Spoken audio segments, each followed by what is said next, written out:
So today we are going to talk about placing pins. We've got tooth number 30 here prepped. This is a two-tone tooth, and you'll see that there are a couple of alcoves already made in here to create some room in the axial wall so I can place my pin still 1 millimeter into dentin and still have room to condense either composite or amalgam around those pins. You'll be doing a similar thing on your tooth number 30 in lab. So what I'm going to do first is I'm going to make what we call a pilot hole. We're going to use a half round burr, and I'm going to create a divot. That might have been a little more than I wanted. Just like you guys, my burr slipped away. I'm going to do the other one. About 1 millimeter into dentin as well. What these do, we call these pilot holes. What these do is these make a spot where I can place my pin drill in a positive depression so it can't slide around when I go to place my pin.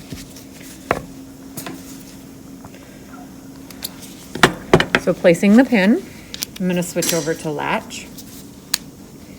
I'm going to slow the speed down.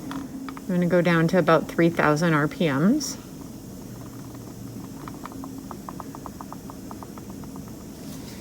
And then I'm going to find my pin kit. You have a pin kit that looks very similar to this. Gina told me to tell you that if you tell her you didn't get it, yes, you did.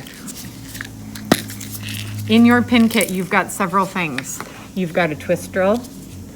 You have, in this case, there are 3 pins in here, and this little white wrench. In your lecture, I told you not to lose that. That is not disposable. Here's the pin drill. This is a Minim pin kit. It's going to go into your latch slow speed handpiece. When I talk about that running true, before I do anything, I'm going to make sure that that thing is running straight, that it's not whipping around, and this is running very nicely, so it shouldn't be a problem.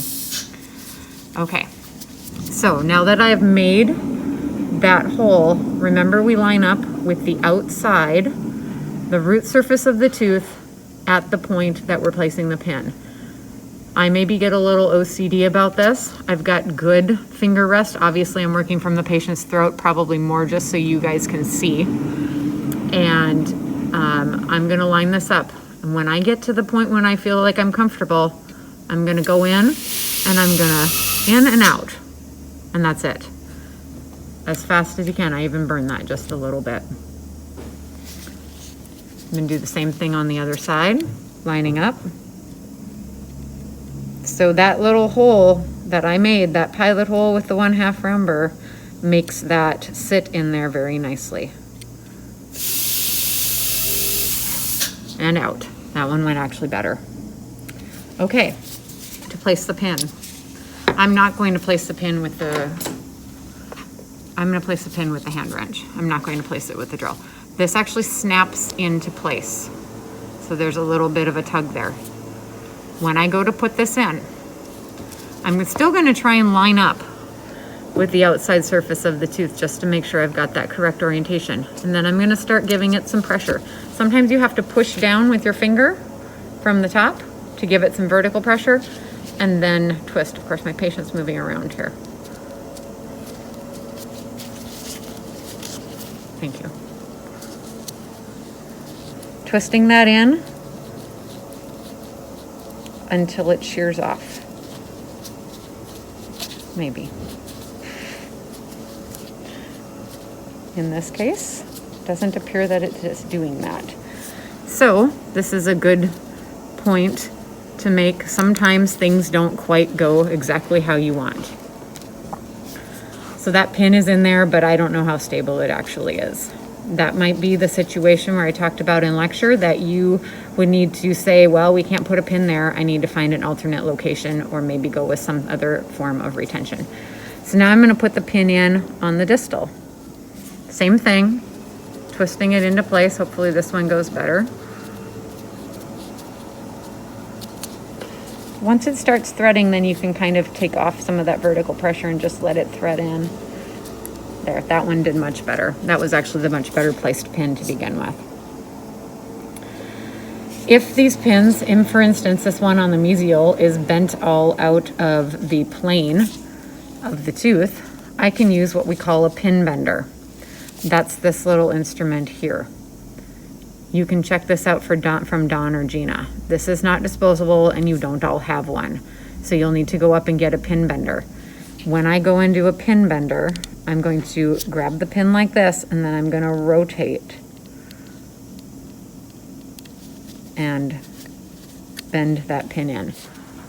This pin is actually no good. I would never use this pin or leave this pin in the tooth. It's a perfect example of one that isn't going to work.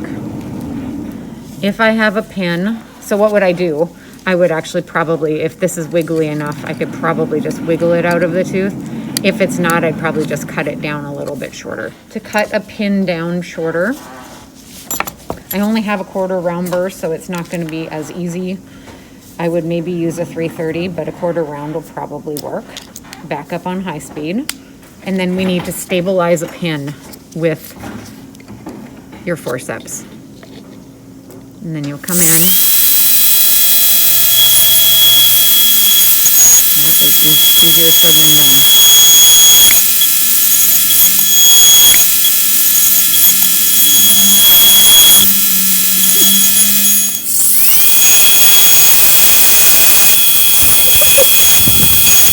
We lost the burr tip. Oh my gosh. All right. Never mind. 1/4 round burr doesn't work. Yeah.